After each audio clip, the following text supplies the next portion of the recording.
On the Express this week, the craziest week that was. What now? Hey, big spenders, the CapEx splurge is splurging. Why we should and shouldn't care about overconcentration in the markets. We'll spend a few good minutes with Jay Woods, our good buddy from Freedom Capital Markets, and our retail investors losing that love and feeling, the Investopedia indicator, and what to watch this week. Grip it, rip it. It's about to get wicked on the Investopedia Express.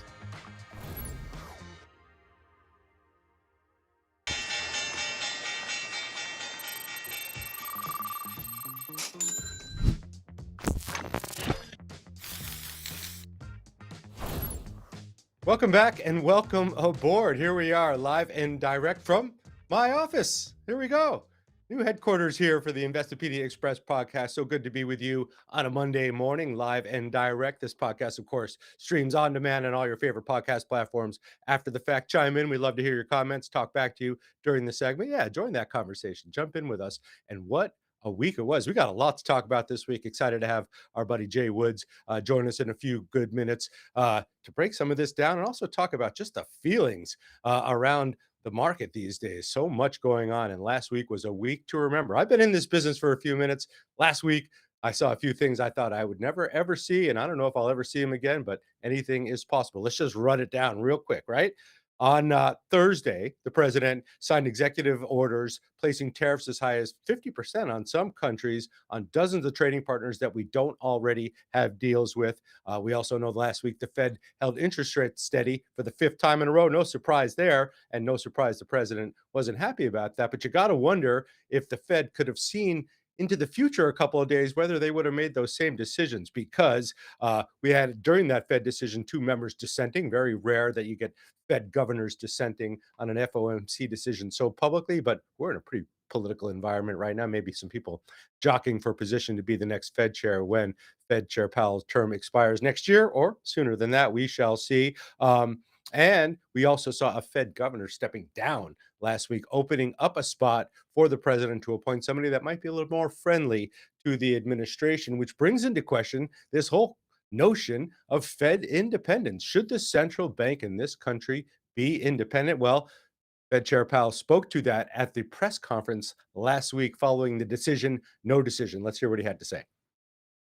Governments all over the advanced economy world have chosen to put a little bit of distance between direct political control of those decisions and the decision makers. So if you were not to have that, there would be a great temptation, of course, to use interest rates to affect elections, for example. And that's something that we don't want to do. So I think that's pretty widely understood. Pretty widely understood, but is it pretty widely respected? We're going to find out over the next few years. I have a feeling the boundaries of the central bank in this country will be tested. And if you look around the world, there are independent central banks, like the European Union has one, but they don't have an independent one in China. The People's Bank of China, pretty much controlled by that government, and what's happening inside that economy, kind of mysterious at times. So 110 years we've had an independent Federal Reserve who has made monetary policy decisions based on the data, but the data, as we know, is getting squirrely, and we learned that on Friday with the jobs report. Check this out. July jobs report, I think you know this by now, came in lighter than expected, right? 73,000 jobs against 100,000 expected, but it wasn't that that got our attention. It was the 258,000 revisions downward for the months of June and May that got everybody's attention. We thought the labor market was so strong. It was one of the reasons the central bank has been leaving interest rates unchanged. We had looked like we had full employment. We were hiring at a pretty steady clip, about 125,000 jobs on average over the past several months. That's pretty strong. That's full employment. It was a pretty robust hiring basket when you look at it, even though healthcare and social assistance have been dominating the hiring for the past, I guess, year and a half. But the fact that we only had about 19,000 and 14,000 jobs created in May and June, respectively, and only 73,000 last month in July, that is way below the replacement rate. The replacement rate in this country for jobs is around 100,000 a month. We got people leaving the workforce all the time, but a lot of those jobs were being picked up by immigrant workers. And we know there's been a lot of pressure from this administration on immigrant workers. And we don't have them refilling those jobs in the workforce. We have a weaker than expected hiring, a little creep up in unemployment. And you wonder if the Fed would have known that, would they have made a different decision? But guess what the president did? He fires the commissioner of the Bureau of Labor Statistics, the person in charge of that whole department that does the surveys. And if you look at the household survey response, and I'm showing this chart for a reason, are we measuring the right thing and are we measuring it the right way? This is the household survey response. People calling, the BLS calling or emailing or mailing a household and saying, who's unemployed in your household? How many people? How long you've been looking for a job? Well, the response rates have been dwindling for years and years. Fewer people are responding to that survey. So you're not getting as many responses. Then you look at the employment survey, the private sector hiring survey, and you say, are you hiring? How many people are you hiring? How many people did you hire? Do you have plans to hire? That's where we got the unemployment rate. Look at those survey responses, the establishment survey. We're not getting as much response to those surveys as we used to. And are we doing it the right way? Are we measuring the right things in this country when we look at it? That's finally getting people's attention. And now, with the president firing the head of the BLS, are we going to be able to trust the data going forward? This whole capital markets thing, and we're going to get into it with my buddy Jay Woods in a few minutes. This is based on trust. If we don't trust what the data, if we don't trust what we're hearing from companies, if we don't trust the government data that a lot of businesses rely on to make decisions, how can we have faith in the capital markets and believe that what's been going on for the past 7 or 8 decades of the stock market kind of churning ever higher is going to keep happening? Do we have the right guardrails in place? And we finally saw a little crack in the fissure there last week. The stock market selling off on Friday big time. First time we've seen the VIX popping over about 25 in months. It was due for a long, long summer nap. It's been asleep as this market has churned towards record highs, but it finally sold off. It's bouncing back this morning on a Monday morning. Stock market's back in place, back in the green, and the VIX is chilling about 18 right now. The VIX is that fear index we've been talking about when people are worried about the future of the stock market, and they express that through the options market, through buying more puts, more bets that the stock market's going to go down. You see a spike in the VIX, and we saw that Friday for the first time in a very, very long time. But you know what? Investors have been focused on other things, like a lot of spending. Hey, big spenders. I have a sound effect in there, but there it is. There it is. God bless Chicago. Well, investors have been focusing on all this CapEx spending by the biggest tech companies in the market. Look at this. Look at this chart. Meta told us in the last week or so they're going to spend somewhere between 114 and 118 billion dollars on CapEx. That's building out and scaling their artificial intelligence products, services, also their AI super intelligence research division now, which read talent, jobs, high paying jobs, seven-figure jobs for engineers that really know AI. Meta is stacking up on them. Microsoft telling us they're going to spend $80 billion on AI data centers and the expansion of Azure. That's their cloud computing product that has done pretty well. If you look at the cloud computing divisions of companies like Microsoft and Amazon, that's where the profits are. That's where the profit margins are. Those are the fastest growing parts of the companies, and they're going to spend 80 billion there. Alphabet telling us they're going to spend 85 billion scaling their AI infrastructure, their cloud products, and their custom chips. The more you spend, it seems, the higher your stock price seems to go, especially among these big tech companies. And what are they getting out of it? A lot of revenue per employee. Probably the most important metric in Silicon Valley right now, revenue per employee. We talked about it a few shows ago. The more productivity, the more revenue you can squeeze out of your employees, better your margins are going to be. And no companies are better at it than these Silicon Valley companies, no better company at it than NVIDIA, which does make hardware, oddly enough, but they just have such robust revenue and they keep growing at 100% on 100% every single year that they're getting a lot of money out of their employees.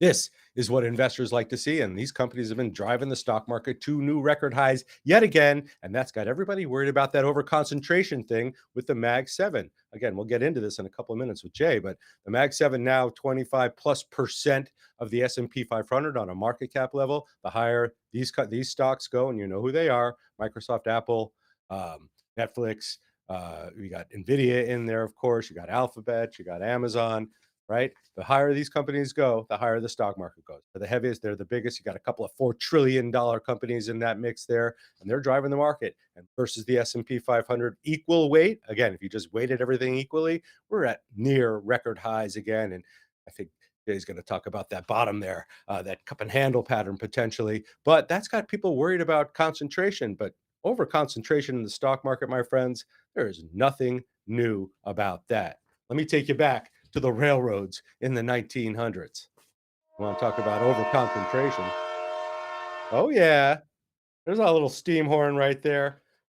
the railroads in about 1860, I wasn't around back then, neither were you, but comprised about 60 plus percent of the market cap of the entire stock market. Now, it was a different stock market back then. We didn't have as many companies, the railroads, a lot of the new industrial companies, Standard Oils of the world, those led the pack. 63% of the stock market at that time probably wasn't even a market cap weighted index, but it was a price weighted index, and railroads were everything. So we talk about overconcentration. Yeah, it happens. It happens a lot, not just with the railroads, but we're talking about overconcentration with in throughout periods of history in the stock market, and doesn't always end that poorly when you think about it. You talk about the Nifty 50 in the 40s, right? You're talking about the big tech stocks in the 90s, in the late 90s, the internet bubble didn't end well then, but you got great companies that come out of this. You talk about the telecom boom of the 1980s. You talk about the oil boom again in the 70s. We get periods of overconcentration in the stock market, and we're in one right now again, but it's nothing like it was back in the 19th century with the railroads. And these companies are really producing profits. These are not fly-by-night pets.com companies. These are real companies producing real profits. And the more they spend, the more they generate revenue and margins out of this AI thing, the higher their stock prices seem to go. And that's why you get that overconcentration. And guess what? They're our favorite stocks in terms of what we hold in our portfolios. We ask people all the time in Investopedia, what's in your portfolio? All these stocks. It looks just like the top of the S&P 500 and the Nasdaq 100. So concentration, yeah. Names of, yeah. People worry about it, but the stock market finds a way to churn higher. Let's see if that continues going forward. Well, it's time for the drop in. Time to bring in a little market intelligence here. Let's bring in our good friend Jay Woods, the chief global strategist for Freedom Capital Markets on the drop in.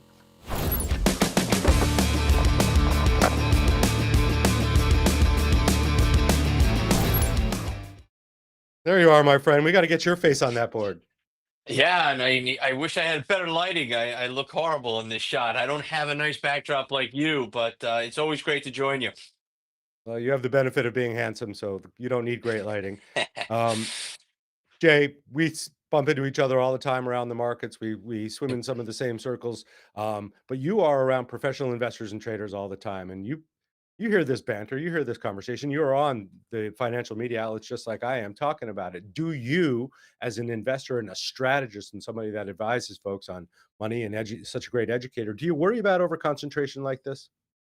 No, because I think you framed it nicely. We historically we will go through, major booms and busts, and those booms are usually led by one specific sector, one specific industry, whether it was the rails during the Industrial Revolution, the telecoms back in the 80s and the early 90s, switching to the internet stocks, and now we have the AI revolution. To me, this is something that we historically see, and the leaders today, we fast forward 20, 30 years from now, maybe Apple will not be the Apple that it once was. In fact, people are saying it's more of a utility company, a staple.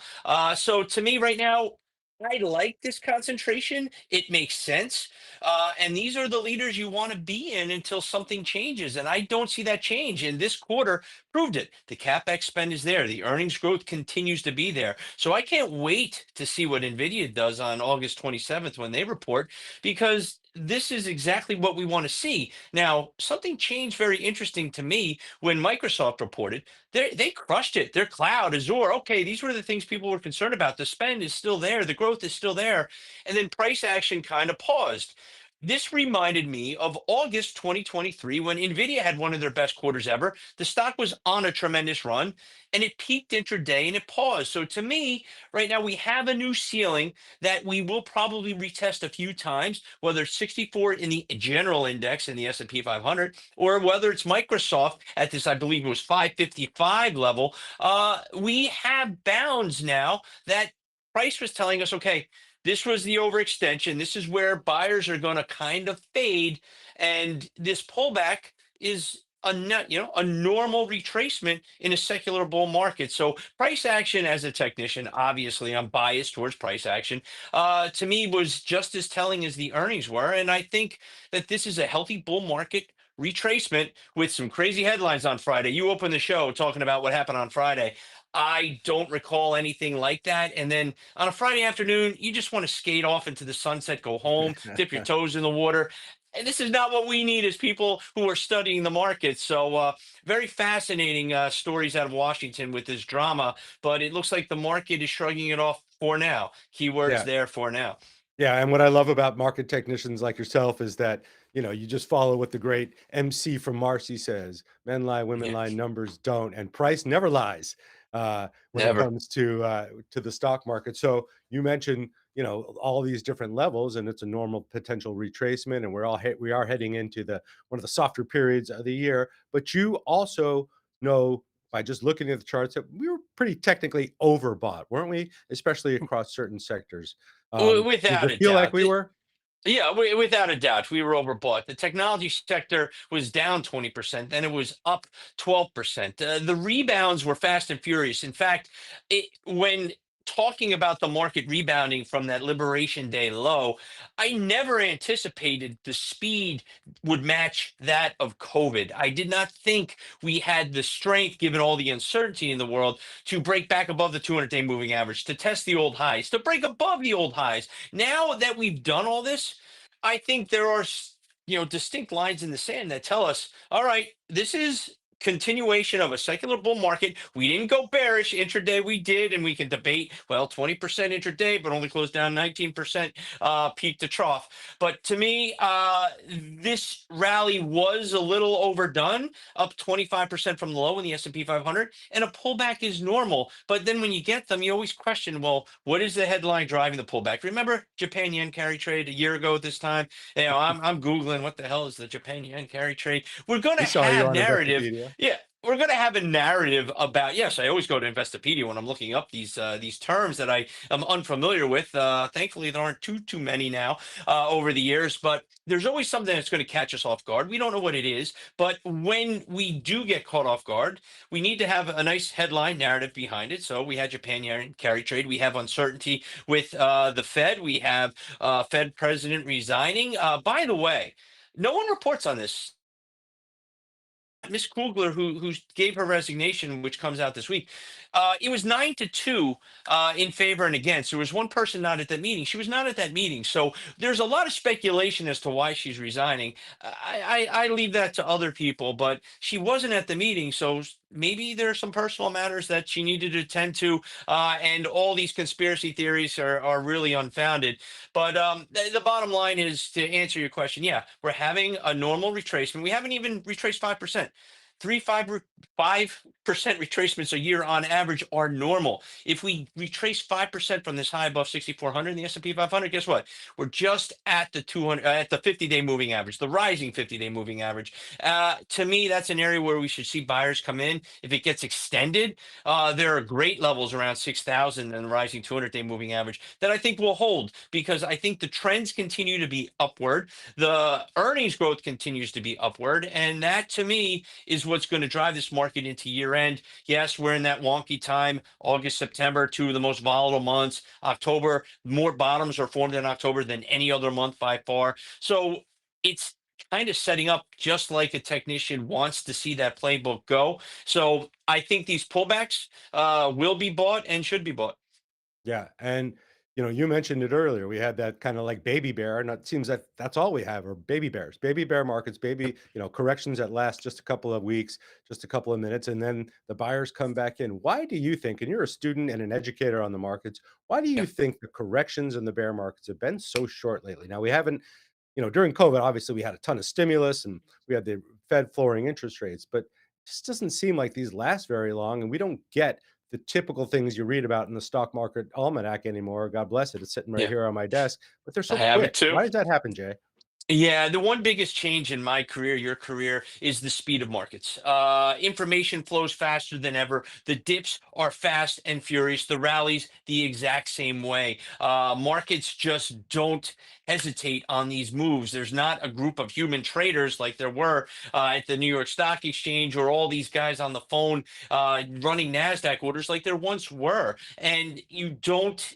you just rush to get into it. Then you have a very hungry and informed retail base. The retail investor has been the smartest investor this year. They were the ones buying the dip as institutions lowered their price targets and ran for other countries, which have been doing well. The U.S. has been underperforming, but what we have seen is the retail investor has been buying this dip, and they're looking for that next big opportunity. My only drawback from the retail investor is they're looking for it quickly. And, I am somebody that likes to look at the longer picture from when you talk to investors, when you talk about making money wisely in this market, and not putting your nest egg into the next YOLO trade or the next meme stock.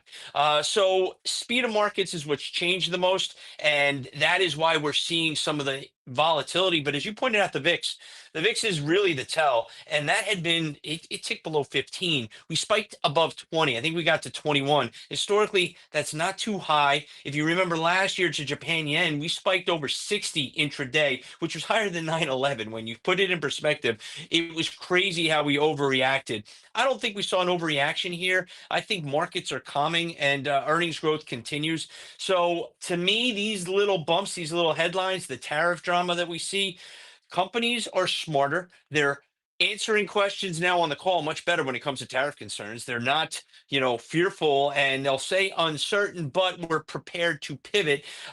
So I think that the company leadership is getting much smarter in the way they are addressing the concerns. And then the concerns themselves, we haven't seen in the inflationary data, CPI next week. That will be interesting to see.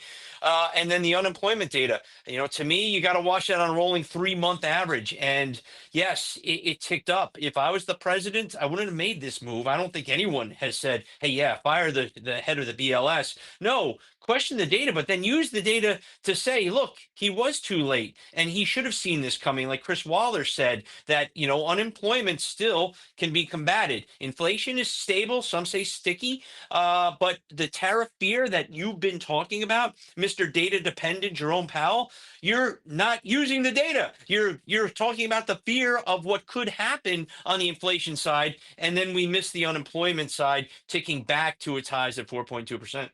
Yeah, and like I said, if he knew or if they had known that it was going to be this week, maybe their decisions might have been different, but too late for that. All right, let's go out on this. You are, again, a great educator of the markets. You're a market technician, but you're an observer of things in general, right? It's a Yep. holistic approach you take to looking at the capital markets right now. What key indicator, could be a number, could be a level, could be a pattern, are you looking Yeah. for towards the back half of the year that's going to tell you red light, green light, or let's just yellow light and slow this one on down? The two things I'm following for the overall health of the market is the 200-day moving average, the amount of stocks in the S&P 500 above the 200-day moving average. As I sit here right now, it is 56%. That to me is healthy, that we have over 50% of the S&P 500, not just those 7 stocks that we love to talk about, but to me, that level is a barometer of health and it's trending higher. That is good. And it looks like more names are going to get above it. From a momentum point of view, that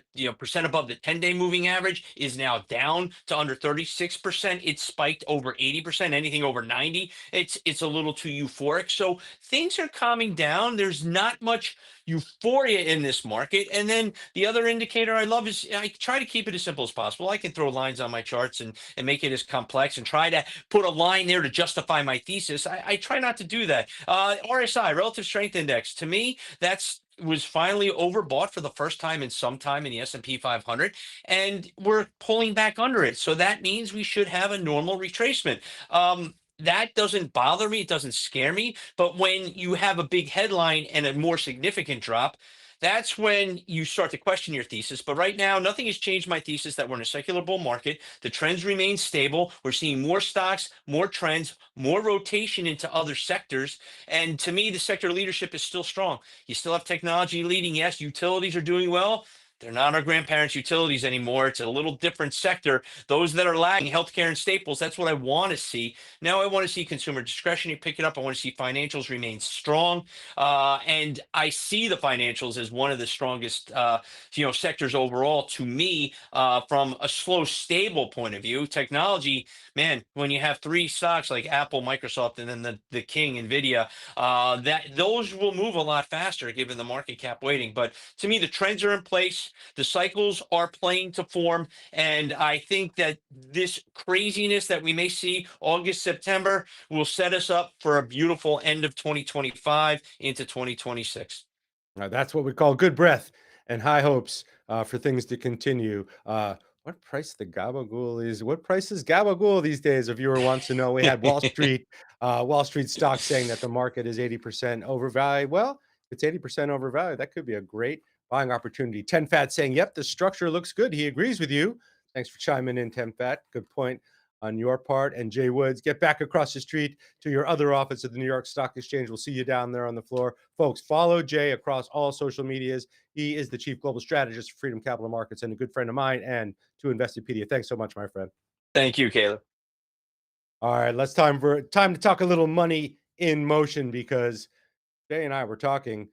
Retail investors have been all over it this year so far, buying the dips, getting a little promiscuous on the meme stock end. We talked about that in the last couple of weeks, buying some shady stocks and stocks that are not doing that well, of companies that are not doing that well. But that's what you get in a melt-up market. You get people stepping out on the edge, buying a little Krispy Kreme. Not that that's not a great company, would makes delicious product, but the reason the stock was up some 80%. But we've been following this money in motion, and we like to look at of what's been happening lately with what the retail investors like us are doing. Let's hit it. A little money in motion for the good folks out there.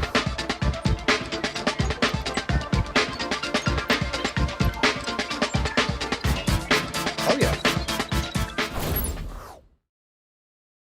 We love to follow what retail investors like us are doing. Now, we talk to our readers at Investopedia and our listeners and our followers, and we say, what are you buying? What are you selling? And we get that every 2 months in our sentiment survey. But Vanda Research does this just about every week. They're looking at what retail investors like us, the Joes and Joannas of the world, have been buying and selling and what we've been doing with our money outside of our retirement accounts, outside of the defined contribution plans. And guess what? We may have lost that love and feeling a little bit, right? We were buying hard into that sell-off and buying hard out of it in April. But lately, and we had a little meme stock madness going on here, we've been dipping a little bit on our buying of U.S. listed securities. Not much, but you see this little drop off in that dark purple line there? Not crazy to see that after a big melt up like the one we saw with the market dancing to record highs, and we had some big meme stocks soaring again. But we've been dropping a little bit, and maybe that's a good sign that maybe that promiscuous buying, that on the edge, taking a little too much risk, maybe fading a little bit. But what have we been buying? Well, we like to look at what Vanda tracks as the most bought and traded stocks by retail investors. It's a lot of the same ones we've been buying and selling all over again, and leading that list, of course, at the top of that list is Nvidia, big retail stock and also a big institutional stock. And when it's over 4 trillion and it's posting great results, you know why people keep buying it. Tesla on that list as well. Tesla is always one of the most actively traded stocks by retail investors like us. You got the true believers that just keep buying the stock no matter what. You got the dip buyers who love to buy it after a massive tumble like it had this year so far. And those, they've been rewarded so far. Palantir on that list. Palantir, again, one of the best performing stocks so far this year. That's very popular among retail and institutional investors. Robinhood, of course, having a moment. AMD, the chip maker, big competitor to Nvidia and Apple. Those are the top retail stock purchases by Joes and Joannas, the retail investors like us. But retail trading in general has been fading a little bit. All right, let's get set up for a busy. Hey, Sipping Whiskey's got a question. If retail investors are the real reason why there have been such quick rebounds, how much strength do you see from retail investors, and what triggers do you think will cause them to back away? I think a big dip in the market, a big sell-off by institutional investors might cause us to back away, but it didn't before. So I don't know if it's going to be that. Maybe it's going to be tariff headlines. Maybe it's going to be a big fallout in one of the riskier assets. Maybe something in crypto land that trips us up a little bit.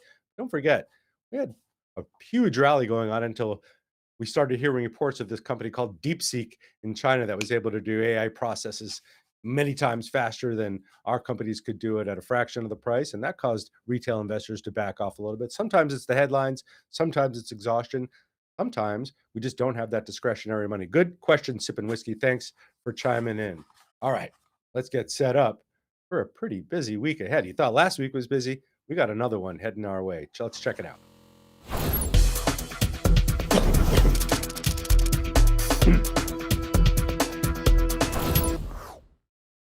All right, kicking off the week today on Monday, we got factory orders for the month of June. Let's see if anybody was slowing down because of tariffs. I don't think so. They hadn't felt tariffs back then. We got a few earnings today. Palantir, big company reporting results today. I think a lot of investors will be paying attention to that tomorrow. Tuesday, the U.S. trade deficit for June. Hey, we're starting to see numbers coming out of the Customs Department and from the Treasury that say that the United States is taking in a lot of money from all these tariffs that have gone into place, and the fact that there's less coming in, put about 80 billion or so in the Treasury's coffers. I don't know if we'll see that as tax-paying citizens, but this tariff thing's starting to work a little bit in terms of raising revenue. On the earnings front, we got AMD, Caterpillar, Pfizer, BP, and Amgen among those widely held companies reporting results on Tuesday, Wednesday. We've got some Fed talkers out there, including Mary Daly. She's the president of the San Francisco Fed. Pretty smart person. I'm going to hope to interview her one day on this podcast. Earnings from McDonald's, Disney, Uber, Shopify,